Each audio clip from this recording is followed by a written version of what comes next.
We heard the president say he wants to make tax cuts for the wealthiest Americans permanent, when we know that at a time of war and economic hardship, the last thing we need is a permanent tax cut for Americans who don't need them and weren't even asking for them.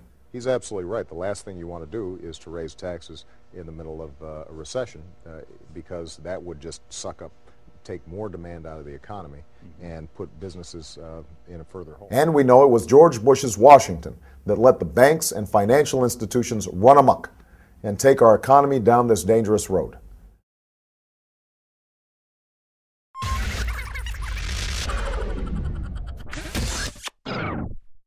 Tonight we heard President Bush say that the surge in Iraq is working, when we know that's just not true. That the surge has succeeded in ways that nobody anticipated, by the way, including President Bush and the other supporters. It has gone very well. But I also believe the failures of the last 7 years stem not just from any single policy, but from a broken politics in Washington. A politics that says it's okay to demonize your political opponents, when we should be coming together to solve problems. Another way of putting it is when, I'm busy and Nancy's busy with our mop cleaning up somebody else's mess.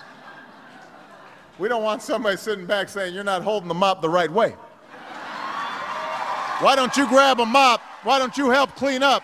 The president did something that presidents don't do, and that is launch a political attack targeted toward the domestic market in front of a foreign delegation.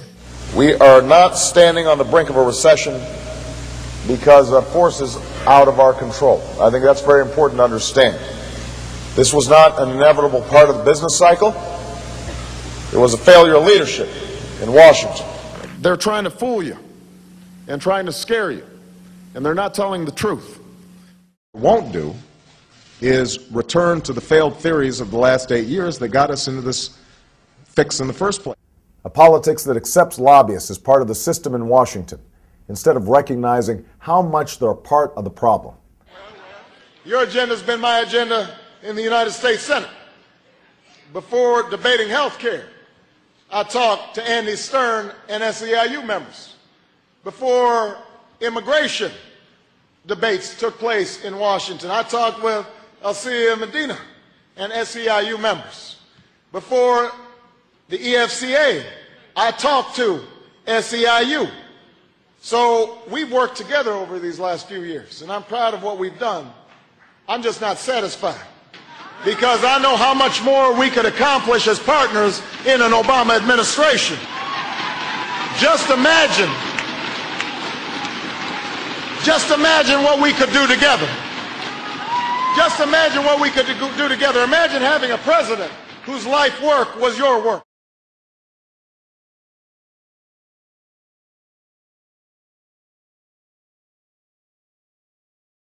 Imagine if next year the entire nation had a president they could believe in.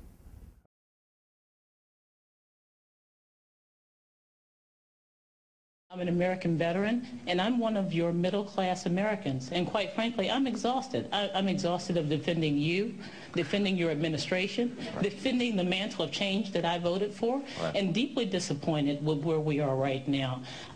I've been told that I voted for a man who said he was going to change things in a meaningful way for the middle class. I'm one of those people, and I'm waiting, sir. I'm waiting. I don't feel it yet.